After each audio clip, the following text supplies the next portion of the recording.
If you look at the elements which we found in the pagan mystery school myths, you find the story of a dying and resurrecting Son of God who's born of a virgin, has 12 disciples, turns water into wine at a wedding, it brings a new religion of love, is accused of heresy or of provocation by the authorities, is put to death, sometimes by crucifixion. And then if you want to commune with the God-man, you take bread and wine, and then you can come to eternal life. Well, all of this is, of course, Christianity. Easter itself is a long pre-Christian celebration of the resurrection of spring from the death of winter. This is an ancient shamanic rite you'll find all over the world, that you go through a ritual death where you get reborn, but you're reborn as an awake being. So you've died just to your lower nature and woken up to your higher nature.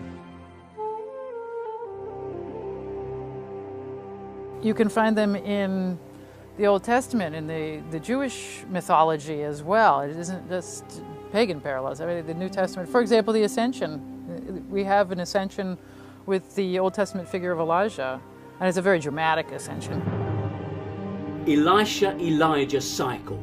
These are two Jewish prophets, one followed on from the other, which have many of the story elements found in Jesus. For example, there is a multiplication of food miracle, there is a raising of the dead miracle, there is a water miracle, there is ultimately an ascension to heaven miracle.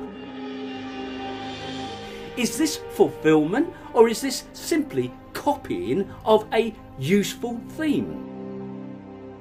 You can see where they just used Old Testament characters and scriptures as a blueprint to create this new one. A lot of the ethics of Christianity actually were around before Christianity. Do unto others as you would have them do unto you is in fact from the Old Testament.